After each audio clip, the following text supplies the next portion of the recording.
Oh, it's been great.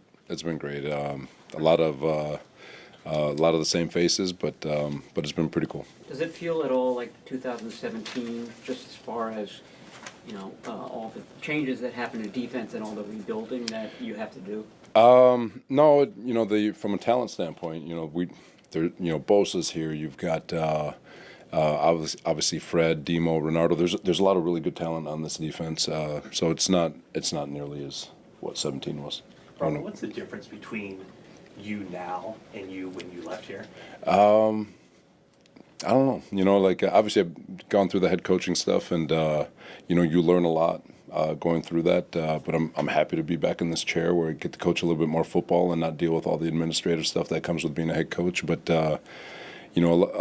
the perspective, I guess, especially, and that's what was exciting about coming back, just being in a building where I was once a coordinator and now having head coaching experience, to have that global view. So there's a lot of empathy for understanding what Kyle's going through and trying to help him out best I can. But so it's just, I guess, more experience. Was there a temptation to go somewhere else where, you're working for another head coach or another situation? No, and I mean that. I have a tremendous amount of respect for this organization. Obviously, starting at the top with Jed, he's phenomenal. But Kyle, his family, John, Prague, they gave me so much. And during the first 2 years, if you think about those first 2 years as the coordinator in 17 and 18, it wasn't easy, and it could have been very easy for them to move on from me, and. So I'm indebted to this organization, to those men for the rest of my life. They stuck with me, and we made it happen. We did what we needed to do, and the rest is history. But I'm excited about the opportunity to get a chance to do it again with them. Has your defensive scheme evolved at all since you were here the last time? Yeah, for sure it's evolved. You're always trying to stay 2 years ahead of the offense, and when we went to the Jets, there was a lot of different things that we started to do, and even now, while we have some things from the Jets, there's stuff that has evolved over the course of the last 4 years here, and obviously with the league, that there's stuff happening. So we've over this off season, a lot of really cool concepts, a lot of really cool things. So some things are the same, some things are the same from the Jets, some things are meshed, some things are coming in that's new. So it's like I said, we're trying to stay a couple years ahead. A lot of it may seem similar, but there's a lot of nuance that makes it different. When you try to stay a couple years ahead, what exactly does that mean? Does that mean that you have to kind of project where you think offenses will be? For sure. There's always trends with offenses, and you can get an idea of what they're trying to do and what they're trying to get done, and you're just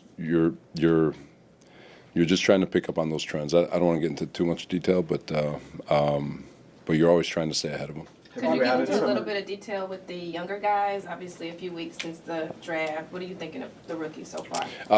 Excited to get them out this weekend, for sure.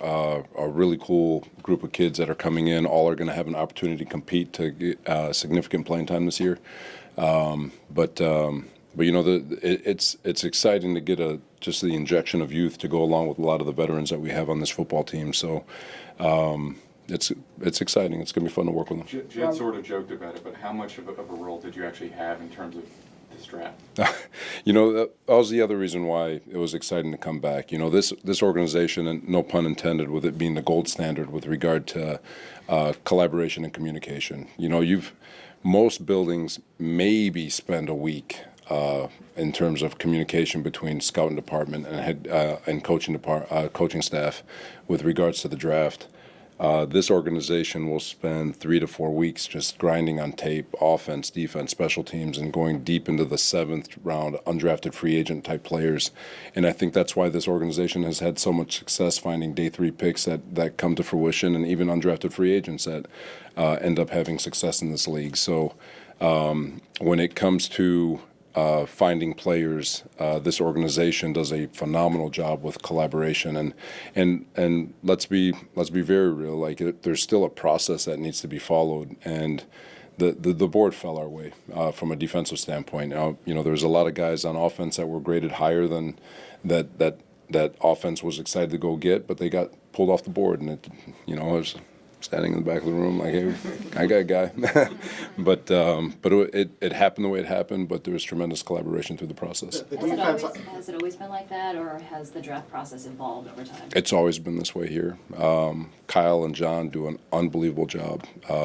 You'd be hard-pressed to find people who do it as good as they do. Robert, looking at this defense, I mean, obviously last year it fell off. So when you were here last time, you preached extreme violence, all gas, no break. Do those principles need to be reinforced here now? You know, I think it's gonna come just with all the youth. You know, like it. You know, there's a lot of empathy for what happened to the group last year. There was a lot of things that.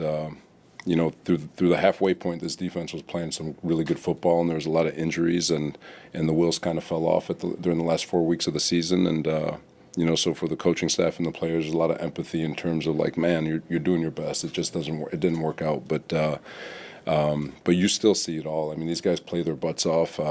I thought Nick and those guys did a really nice job, and you know, it's just. It's bringing in this youth, getting them caught up to what the standard is, and doing our best to uphold it. Robert, can you describe what your role was when you joined Matt last year, and did that new perspective help you for coming back to this role? Yeah, you know, I joke with Matt. I think it was more therapy for me than it was for him. You know, than I was a help for him. But it was just trying to give him a defensive perspective regarding looking at from an offensive standpoint, watching the defense, and giving them thoughts on rules and what may or may not work. But I'm again forever grateful for Matty for opening the door to his building and allowing me the opportunity to work there. Just because of the from a mental space, it was like I said, more therapeutic than anything for me. Following up on that, Robert, when you took some time to kind of reflect on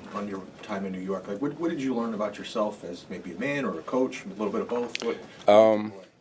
You know, it's you learn a lot. I've said it before. There is no handbook for a first time head coach. There's no handbook for first time going through life, right? So. You know, you learn a lot through the process. You figure out a lot about yourself. You learn, you understand and pick up. If you look inward and you look in the mirror, you can identify some of the things that you did wrong and some of the things that you'd like to do differently.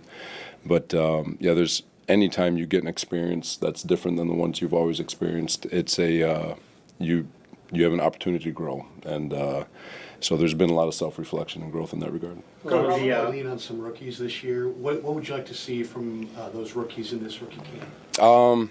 Just come out and compete. You know, no expectations right now. It's they've got a long way to go with regards to understanding what we do. One, the standard at which we play, and the style of ball that we expect them to play, and then on top of that, you got the scheme and understanding all the nuance that we're going to ask out of them. And so they've got OTAs, training camp, and it's going to be a crash course. And if any of them are worthy, they'll be on the field week 1. Coach, a couple more guys. Anytime that you go from, in any profession, a 2 to a 1, going back to a 2 is not always easy. Was there ever hesitation or doubt, thinking maybe I should just sit out a year rather than go back to be an assistant and wait, for another head coaching opportunity in a year? No, we're creatures of habit, man.